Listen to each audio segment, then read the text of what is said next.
involucrados? Hablábamos de los jubilados, de los pensionados, hablábamos del anuncio de Milei, hablábamos del discurso de Milei. ¿Qué fue lo que cambió para los jubilados y pensionados? ¿Cómo le va, doctor Semino? Buen día, Eugenio.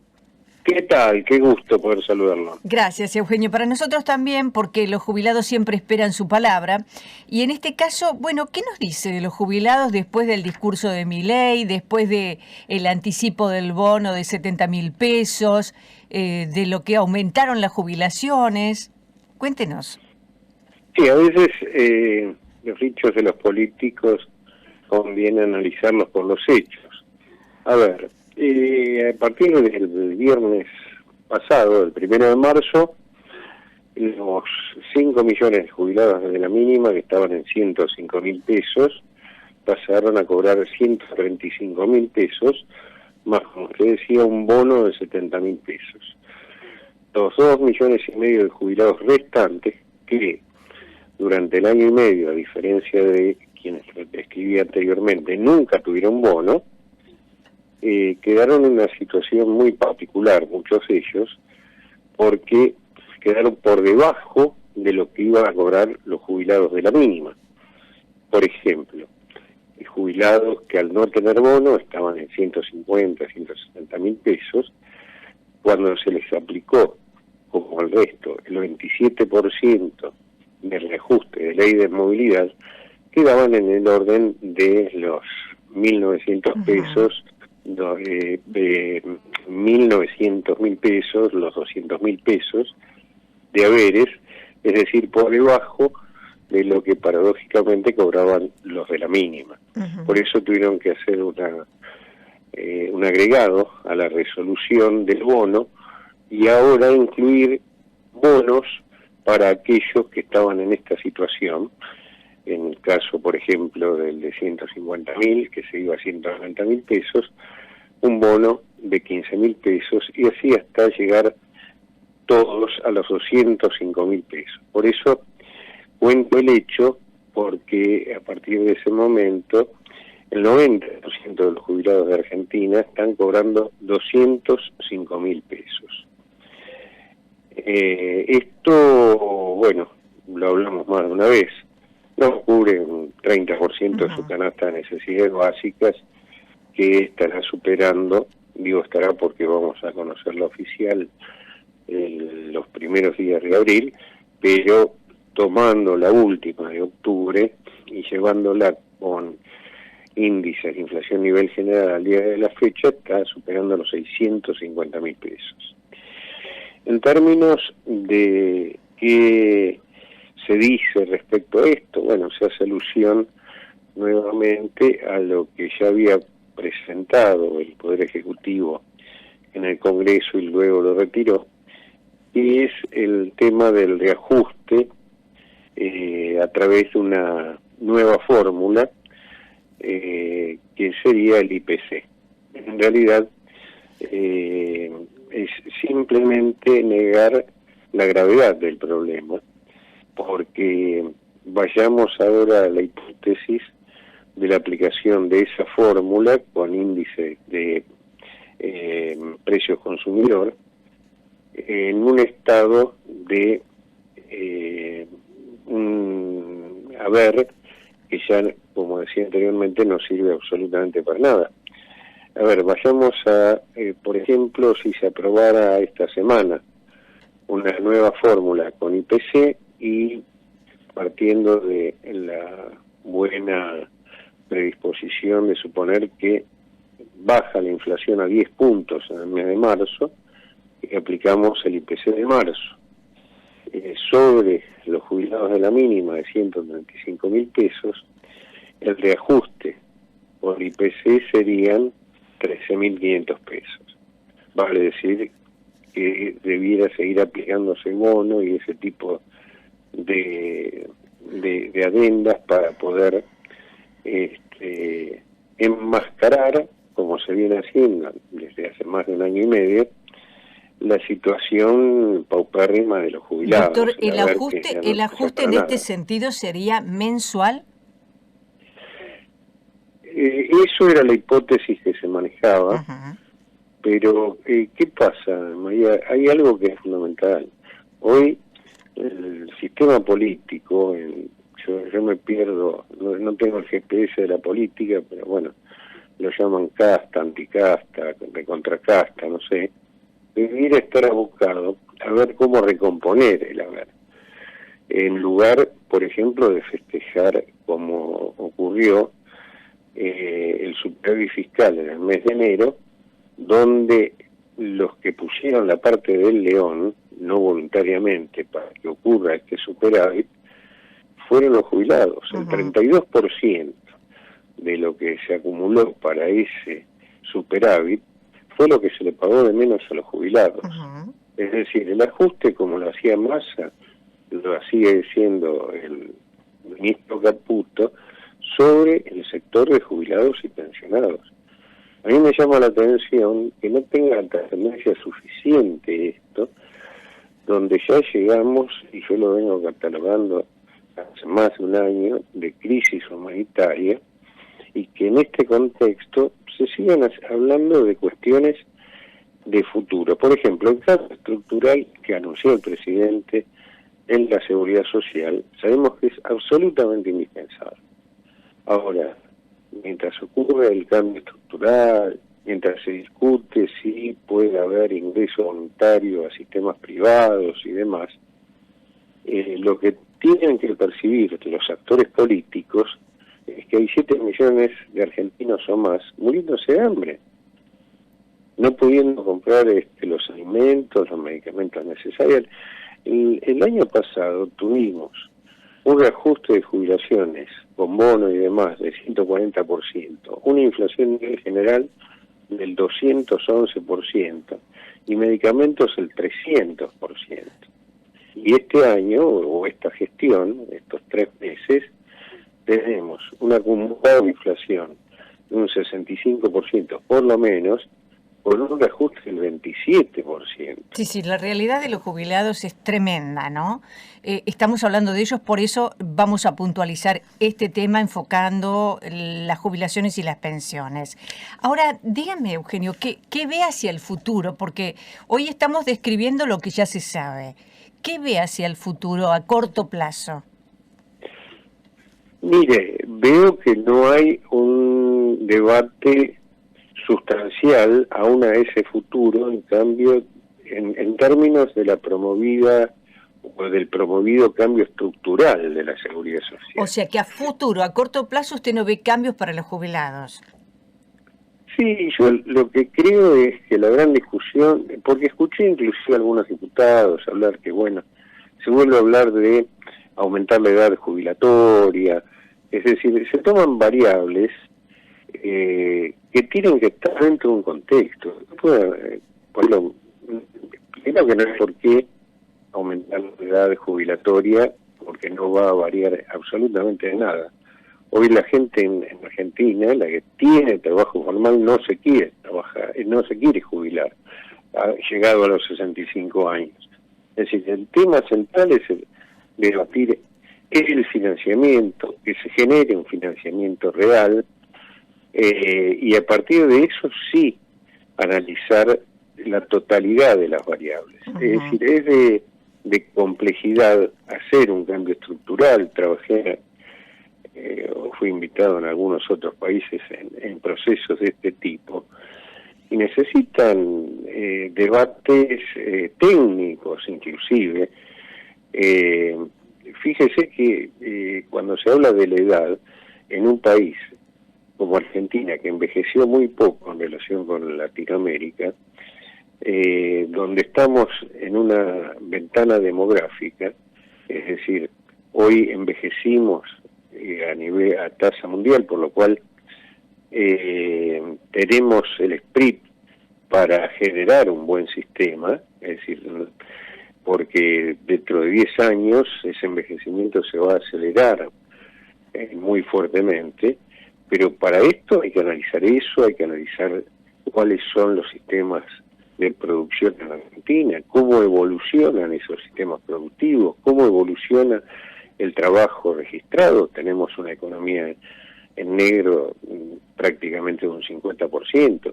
Ahora, todas esas variables van en conjunto, pero en paralelo tenemos que tratar que no se nos mueran de hambre los jubilados hoy, como está pasando, ¿no?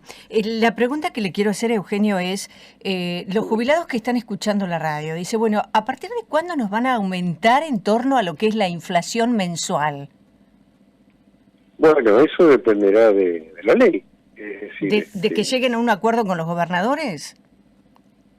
la verdad que eso estaba dentro de esa llamada ley ómnibus Sí. y demás, que no llegó a tratarse. Yo estuve reunido con los representantes de las distintas fuerzas políticas, me habían invitado en ese momento, pero bueno, eso después se retiró del Congreso y ahora aparentemente no se sabe si es el acuerdo con los gobernadores, si va a ser antes, pero insisto, no va a resolver el problema de fondo, ¿no?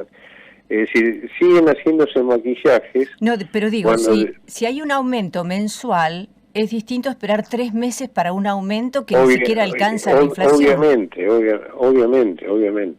En el mientras tanto, y ojalá que eso pase, en el mientras tanto, debiera haber un esfuerzo excepcional por parte del Estado Nacional, provinciales y municipales para rescatar a los que están en la situación económica que describíamos, pero claro, que a su vez no tienen ningún...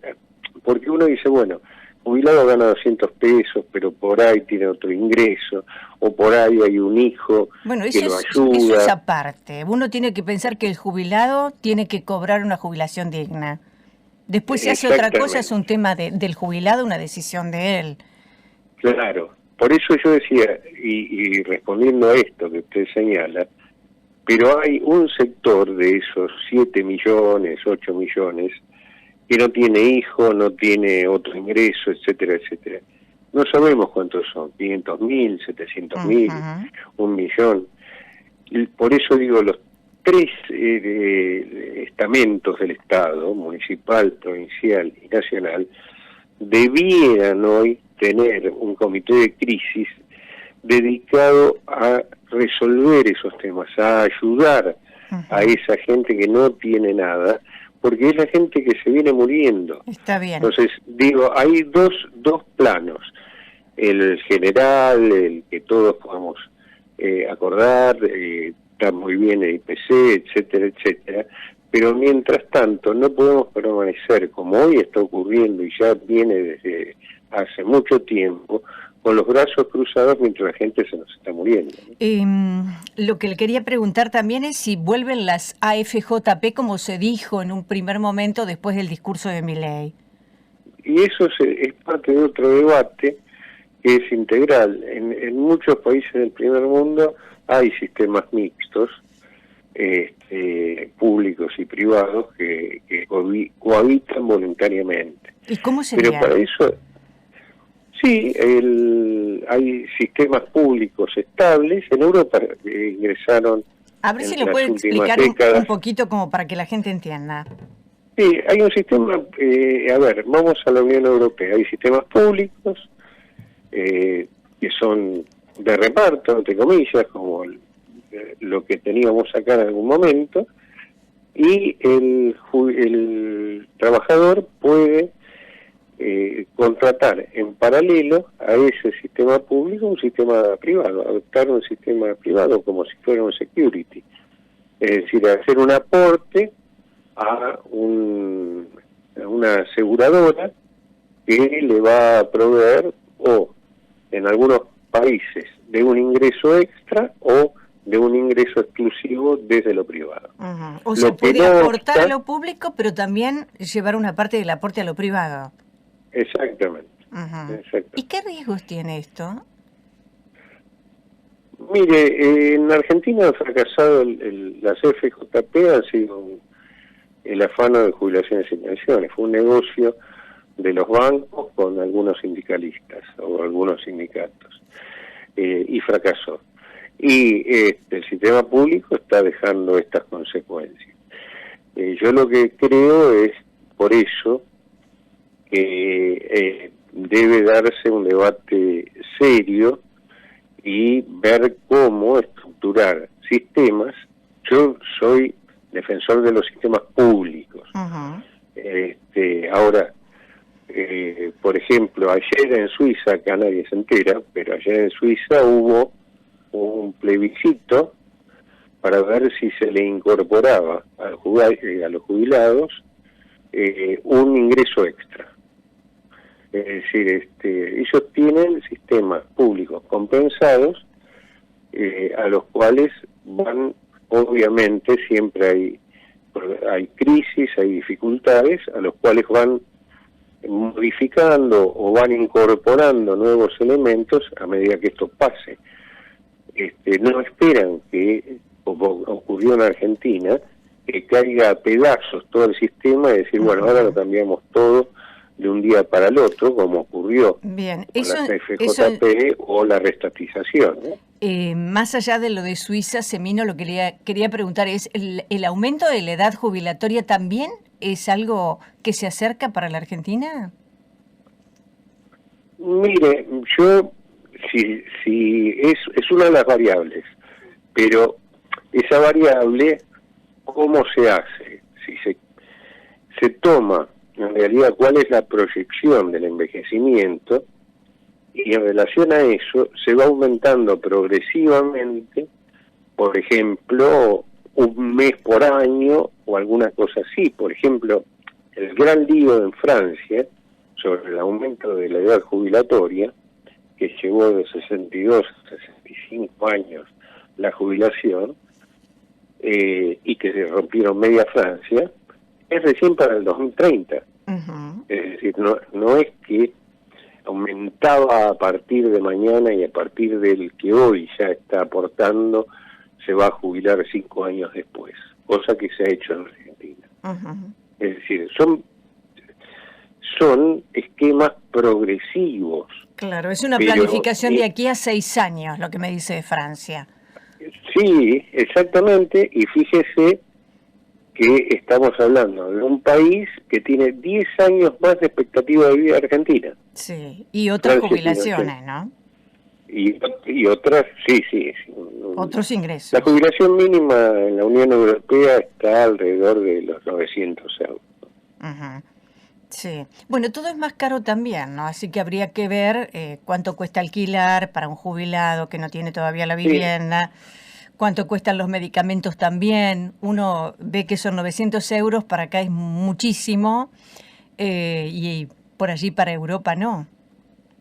Le cuento algo que... Pagan luz y gas, que es tremendo también allá, ¿no?